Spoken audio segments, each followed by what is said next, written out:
You're hearing South Florida Spotlight on 101.5 Lite FM. Now, Community Affairs Correspondent Gayle Garton.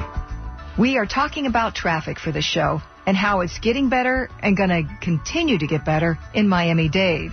We're going to get smart, I guess you could say, about it. And with us is Aileen Bouclé. She's Executive Director of the Miami-Dade Transportation Planning Organization. Thanks for joining us. Thank you. It's a pleasure to join you today. Now, I guess first up, people have probably heard Miami-Dade Transportation Planning Organization and figure, well, they plan things. But let's kind of get a better idea of exactly what the organization is and what your role is in it. Absolutely. The Transportation Planning Organization is really a federal agency, a federal policy board, if you will. We establish the priorities for transportation in Miami-Dade County. We oversee the prioritization of federal funding for projects in Miami-Dade County. So the Transportation Planning Board is a federally mandated board. Every region that exceeds a population base of 50,000 has a Transportation Planning Board, and our primary mission is to establish a long-range transportation plan that spans over 20 years, a short-range transportation plan that spans over 5 years, and then an interim plan in the immediate 2-year horizon. And it establishes all projects of transportation in all different areas, from the airport to the seaport to roadways to transit to pedestrian and bicycles and special needs trails. It includes everything about transportation. Wow, that is a big plan. That covers everything. Yes, it does. Absolutely. All right, so then you're in Miami-Dade, so this is just all-encompassing. So you must have a huge staff. Oh, well, actually, when I started a year ago here at the agency, our staff was really quite not at the same size or at par with other agencies across the state. And Miami-Dade County is the most populous county in the state, and we really had a very small staff, but we're very efficient, and we wear a lot of hats here, and everyone has multiple roles. We do have a few more staff that have joined us this year to help us with the SMART plan. So we do have a lot more work now that we have a mass transit expansion plan that has been adopted by our board. All right, let's go ahead and talk about, because the SMART plan, people have been hearing about that, so I guess we really need to know what that is exactly and how it will impact transportation in South Florida. So what Absolutely. is the SMART plan? Sure. So SMART is an acronym, and it stands for Strategic Miami Area Rapid Transit. So the acronym is SMART, and it's the SMART plan, and it represents a comprehensive mass transit expansion program here in Miami-Dade County. The SMART plan includes 6 rapid transit corridors and approximately 8 express bus rapid transit corridors. So in its totality, all of these routes and all of these alignments together compose the SMART plan. And the SMART plan is really very comprehensive because it looks at addressing transit needs for the entire county and beyond. We call it the SMART plan here in Miami-Dade County, but it actually represents a SMART region, and it reaching all the way up through Broward County all the way up to Palm Beach, and also to the south to Monroe County. So a lot of our corridors are cross-jurisdictional and expand the region, which is much larger, between 5.5 to 6 million people in the larger region. So it's quite an intense plan. It's bold, but it's grounded. We have a process in place to advance the plan, and we're diligently working on it. The 6 rapid transit corridors of the SMART plan the plan itself is really not that complex. Essentially, we're geographically constrained, so we can only expand to the north, to the south, to the east, to the west, to the extent that we're developed today. So we have, in alphabetical order, we have the beach corridor, which is our linking the city of Miami and Miami Beach across the causeway. And we have our east-west alignment, our east-west corridor, which is a connection between the Miami Intermodal Center to Florida International University. We have the Kendall Corridor, which is connecting the Dadeland Metro Rail area, the Dadeland North Metro Rail Station, along the Kendall Corridor all the way to Southwest 167th Avenue. We have the North Corridor along Northwest 27th Avenue, connecting the Martin Luther King Jr. Metro Rail Station to Northwest 215th Street, in which we will have a transit-oriented development station that's currently in the planning phases. There's the Northeast Corridor, which will be connecting downtown Miami. In its immediate plan, it's going to connect downtown Miami to city of Aventura, but ultimately going all the way up to Jupiter in Palm Beach.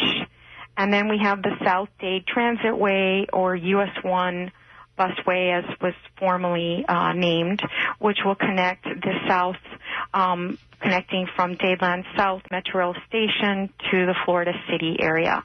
So those are the 6 rapid transit corridors, and then we have various bus express transit corridors that will be operational, some by the end of this year, and the remaining within the next 2 years, that will exponentially expand the reach of transit here in Miami-Dade County. Well, when you talk about these corridors, as in rapid transit, what makes them rapid transit? Are you going to have a bus, or what is it going to be that makes them rapid transit? Sure, that's a great question. Each corridor has its own unique set of issues when it comes to mobility. So at the end of the day, the entire plan will have a mix of different modes.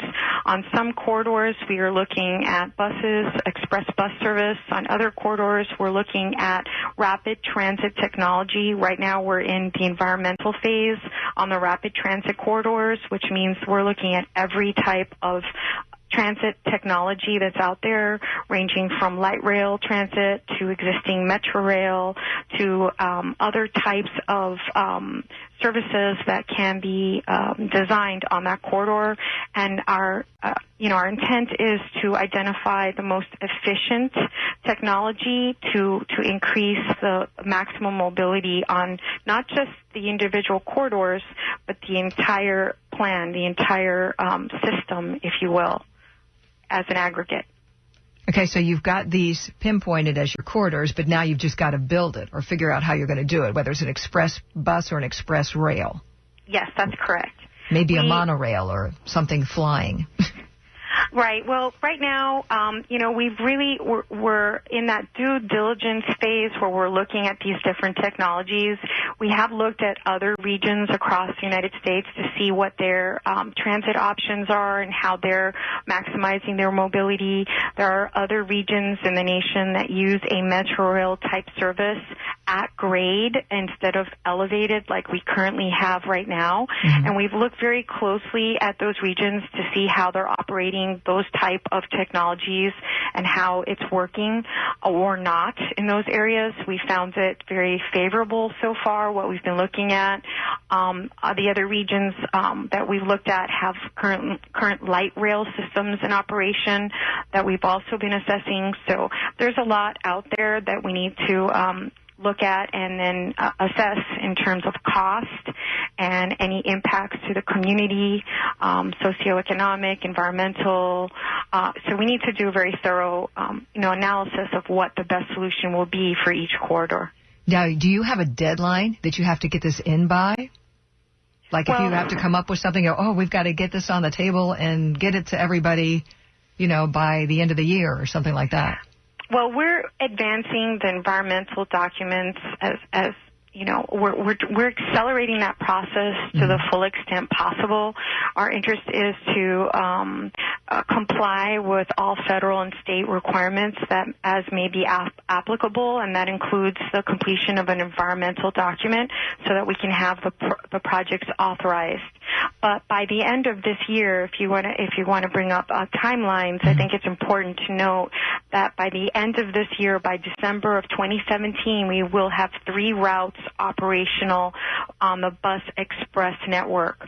We're going to have the South Miami-Dade Express service operational, and that will be starting at the Transit Way at Southwest 344th Street, going all the way to Dadeland North via State Road 821, State Road 874, and State Road 878. So this is in partnership with the Miami-Dade Expressway Authority, where we will be running express bus service along those facilities that will take you from the end of the Transit Way all the way to the Dadeland North Metro Rail station. We are also going to be adding a station at the Turnpike in Southwest 288th Street shortly thereafter that this route is operational. I'm sorry, go ahead. I was just going to ask in terms of what makes a bus express or rapid. Sure. When it's able to travel unimpeded and in its own right-of-way, at this time we're looking at using the shoulders and ultimately having a dedicated lane for these buses so that they're not traveling in congested lanes, so that we can increase the reliability of the service and the time travel of the service. So when we have a facility that we can run buses where we're not in congestion, then we're able to keep our commitments to the public in terms of the routing, the timing, and the expectation that they're going to get there on time and every time. So, it's critical to have. We currently have other express buses in operation, primarily the 95 Express, which you may recall prior to the 95 Express Lane systems built by the Florida Department of Transportation, there were express buses that were traveling on what was then the high occupancy vehicle lanes, but they were traveling almost at the same speed of the general purpose lanes because they were generally just as congested as the general purpose lane. So that express service really was not providing express service. It was stuck in the same traffic.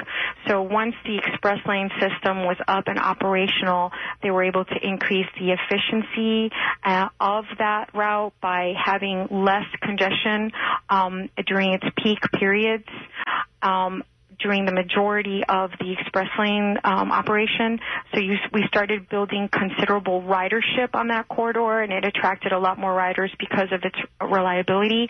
So that type of concept, an express bus on its own dedicated lane, is what we will have in operation by December of this year. Again, we're going to have the South Miami-Dade Express. We're also going to have the Beach Express Central Route, which will go from the Civic Center Metro Rail to Miami Beach Convention Center via the I-95 Express lanes connecting through I-195 to the beach.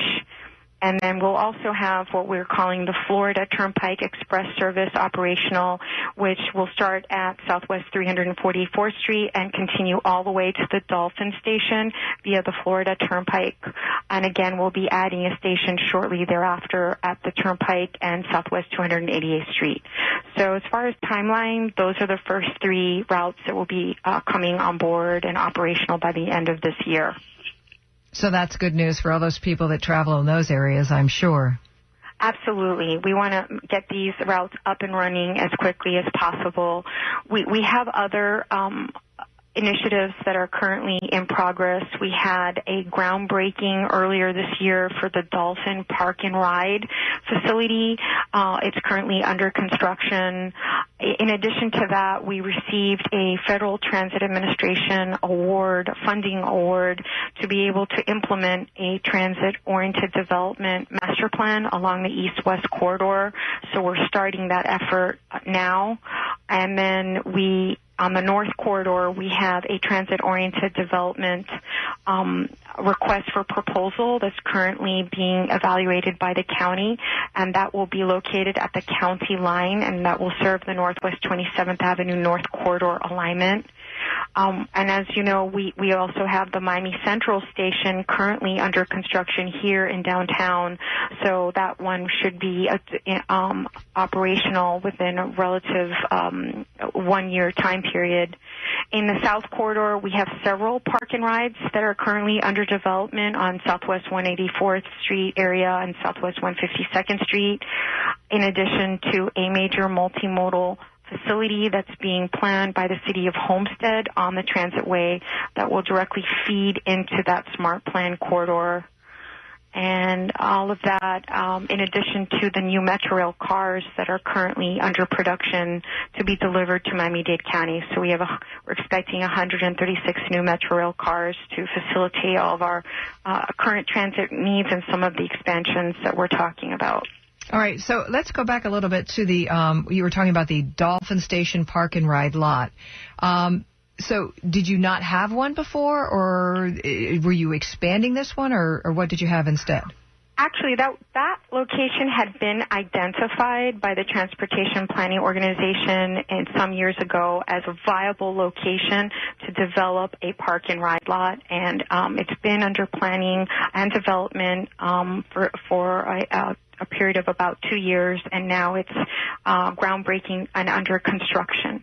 So, in that location, we have planned over 850 new parking spaces that will be serving 3 bus rapid transit routes. So they have direct connection and facility to the turnpike from that location and can also access State Road 836. So it's an excellent location for getting right on limited access facilities and having an express route.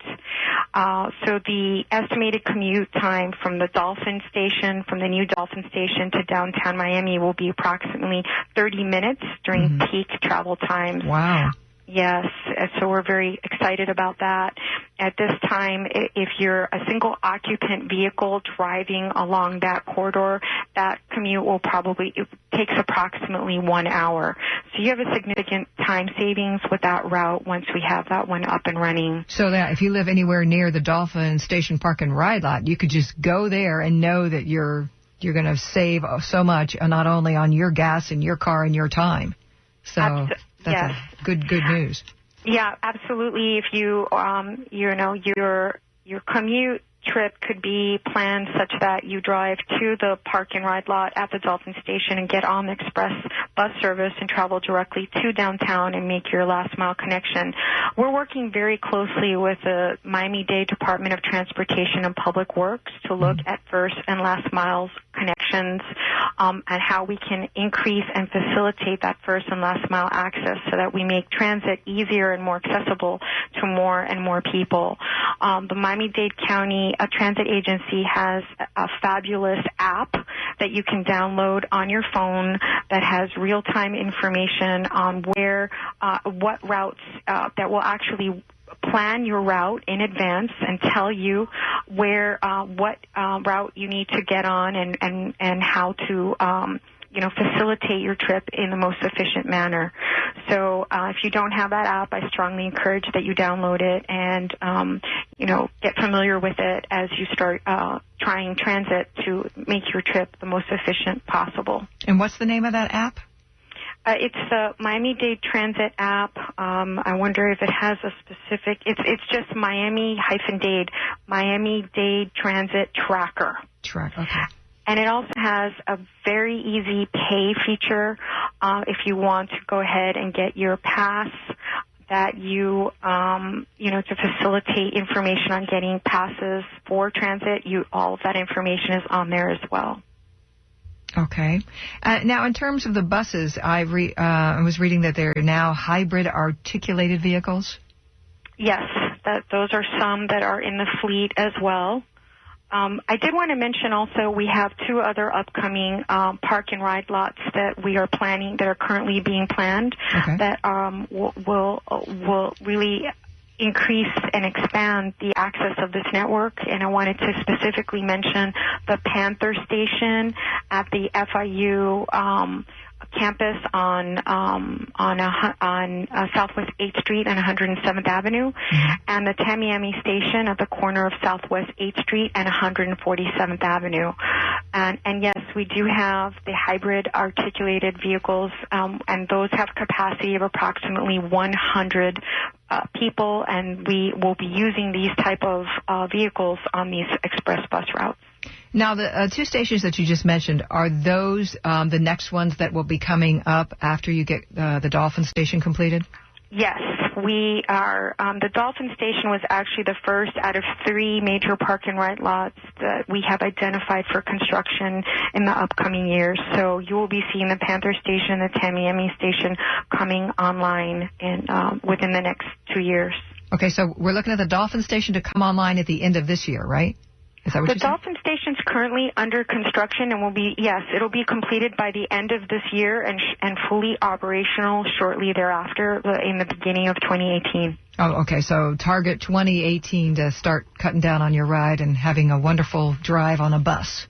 Yes, absolutely. Okay. Yes. So, and then the other stations. You can be doing your work while you're driving, right, and relaxing, not being stressed out about the drive, and let someone else take care of that. Absolutely. So now with the bus, the rapid bus that takes you from the different stations into downtown Miami, then at that point, it's going to drop you off, a Metro Rail station that then you can pick it up to go exactly where you need to be? Right. Well, when I mentioned the tracker, I think it's important to go ahead and check out the routes that are available to you. We have different routes. For example, you can get to Miami International Airport Station or the government station Metro Rail. So there's different stations that you can access, and then from there complete your trip. So again, if you go onto the tracker and you type in your trip, your beginning and ending point, you'll get various different options that you can look at, along with the times that it will take, and you can therefore plan the most efficient transit ride for that trip. Now, I was just looking at the cost for just the Dolphin station alone was $19 million. Yes, the construction of the Dolphin Park and Ride Station is approximately $19 million, of which Miami-Dade County is funding $13 million, and the state of Florida, specifically the Florida Department of Transportation, is funding approximately $6.1 million dollars of that project. And currently, the Miami-Dade Expressway Authority is managing and implementing that project, and they're overseeing the construction right now. So this project is a great example of agency partnership and multi-agency jurisdictions coming together and working to bring this project to the public. So I think we're fortunate that in Miami-Dade County we have multiple agencies that work very well together and can plan and execute and bring these kind of projects to the public quickly. All right. Now, I also read here that you received a federal grant too. I guess so that helped as well. Right. We received a federal grant for the Transit-Oriented Development Master Plan along the East-West Corridor. That was a competitive federal grant that the county applied for, and we received approximately, I believe, just under $1 million in federal contribution for that effort. So we're very pleased that we awarded those funds. We want to make sure that we maximize any and all opportunities to bring new federal transportation funds here to South Florida, and that was the first new source of federal transportation funds above and beyond our population formula funds that we've brought to South Florida, and it's just the beginning in support of the SMART plan.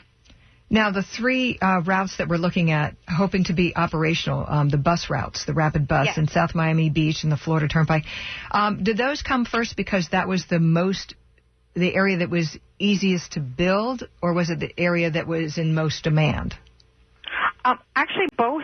That coincides with both. That's a great question. We were able to bring these on board by the end of the year really because of the level of partnership and commitment from all the agencies coming together, the Florida Turnpike, the county, the Miami-Dade Expressway Authority, have worked to make available the shoulder and other facilities such that Miami-Dade County can operate the express type service on those facilities.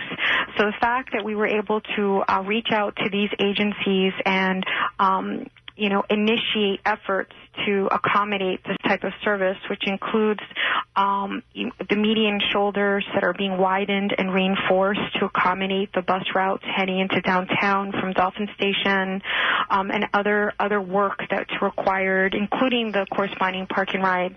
All of that has to come together, and that's how we were able to get those 3 routes first, but we have commitment of all of these routes moving forward. So you'll be seeing the other express bus routes shortly thereafter. Probably the next ones to come online will be the North and the South Beach Express service in sometime in 2018, mid-2018, with the others coming online shortly thereafter. Okay, now I understand both Broward and Palm Beach MPOs are in the early stages of discussions to extend smart corridors into the different counties. Can you explain how that's going to work with Miami-Dade? Absolutely. So if you have an opportunity to go online and view the Smart Plan video, it's about a 2.5-minute video, and it explains the entire Smart Plan and shows you all the corridors. And you can access that on our website, which is www.miamidadempo.org.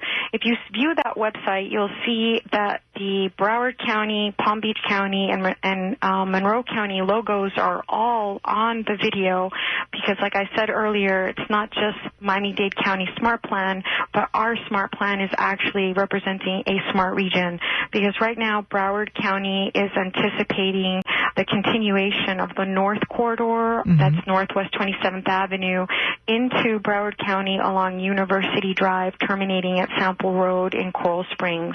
They're looking at that alignment. They've been studying that alignment, and they understand that the benefit of extending that alignment into Broward County, initially at first, potentially by express bus, but ultimately looking at whatever technology we will be implementing so that it can be extended into Broward. They're also anticipating the continuation of the Northeast Corridor that I mentioned earlier, which phase 1 is downtown to Aventura, and they are looking at anticipating that to continue through Broward County into Palm Beach, and together, collectively, we call the Northeast Corridor the Tri-Rail Coastal Link project because it will be linking the region from Palm Beach into Miami-Dade County. And then to the south, we have the South-Dade Transit Way, which continue its service into Monroe County along US 1 all the way to mile marker 50 in Marathon. Wow. That's a critical service in the region as well. And we also have one of our express bus routes that we call the Northwest Miami-Dade Express, which is part of our express bus network. And that one's anticipated to continue into Broward County along I-75 and then the South Grass Expressway terminating at the BB&T Center in Sunrise, Florida. So you're going to have a lot of really increased regional mobility with that particular route running along those corridors.